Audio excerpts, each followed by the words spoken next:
गुलबर्गा में KKRTC बस से हुए दर्दनाक सड़क हादसे ने 3 नौजवानों की जिंदगी छीन ली। हादसा इतना शदीद था कि तीनों की मौके पर ही मौत हो गई। ये हादसा गुलबर्गा डिस्ट्रिक्ट के चित्तापुर तालुका के करदाल गांव के पास पेश आया।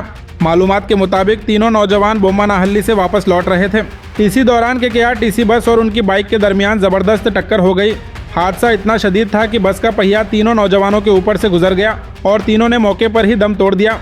हादसे में जान गंवाने वालों की पहचान 19 साला देवराज, 20 साला लक्ष्मीकांत और 23 साला प्रकाश के तौर पर हुई है। तीनों आपस में रिश्तेदार बताए जा रहे हैं। पुलिस ने मौके पर पहुंचकर जांच शुरू कर दी है और चित्तापुर पुलिस स्टेशन में मामला दर्ज कर लिया गया है।